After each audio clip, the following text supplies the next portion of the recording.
फुलेवाडी बोंद्रेनगर इथल्या गंगाई लॉन नजीक असलेल्या नरसिंह कॉलनीत शनिवारी 13 सप्टेंबर रोजी रात्री उशिरा 8 ते 10 तरुणांच्या टोळक्यानं पूर्ववैमनस्यातून सशस्त्र हल्ला करून महेश राख याचा निर्घृण खून केला होता।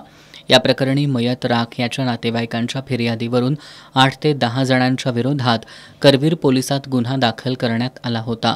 करवीर पोलिसांनी या प्रकरणी आत्तापर्यंत सोहम शेळके, बालाजी देऊळकर, जुनेद पटेल, मयूर कांबळे, पियुष पाटील, आदित्य गवळी, सद्दाम कुंडले आणि धीरज शर्मा या 8 जणांना अटक केली आहे। यातील मुख्य संशयित सिद्धार्थ गवळी अद्याप पोलिसांना मिळून आलेला नाही।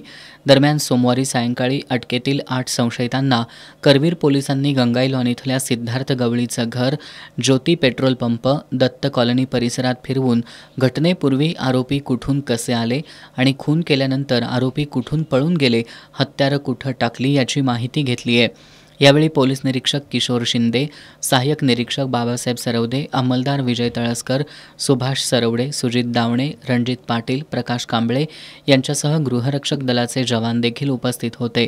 दरम्यान संशयितांना परिसरात फिरवत असताना बघ्यांनी मोठी गर्दी केली होती।